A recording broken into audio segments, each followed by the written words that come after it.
welcome to Math Sharia channel. In this video, we'll continue to give you example about the nature of roots of quadratic equations. So we are done with the discriminant number 3. Now we'll move on to discriminant number 4, that is b squared minus 4ac is less than 0. And the nature of roots is imaginary and or no real roots, and we have no real roots. So example, this is the problem. Find the discriminant value and the number of real root or roots of the equation with the given 3x squared plus x plus 2 that is equal to 0. So first, write the value of a, b, and c. Then write down the formula. Then, substitution.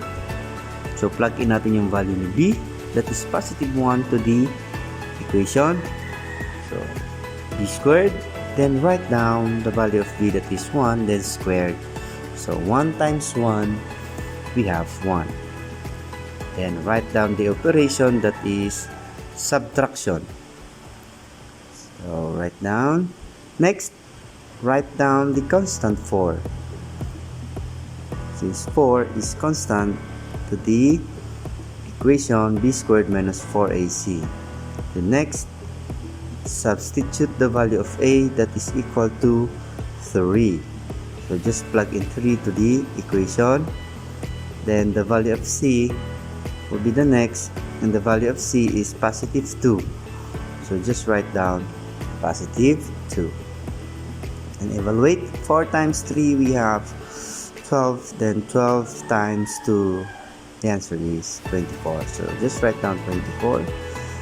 Then simplify 1 minus 24, that is negative 23. So titingnan natin. So negative 23 is less than 0, right?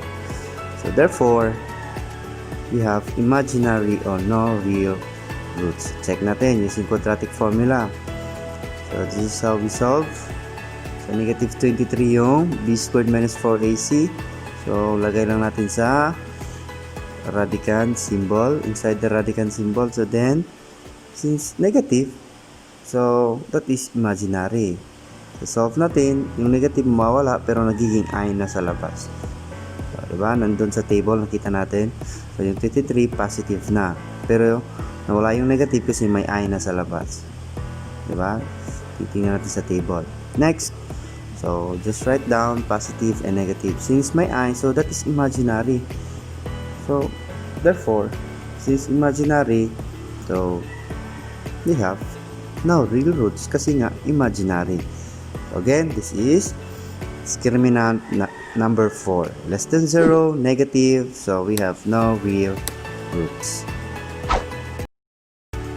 Thank you for watching. We'll see you on my next video tutorial on math lessons.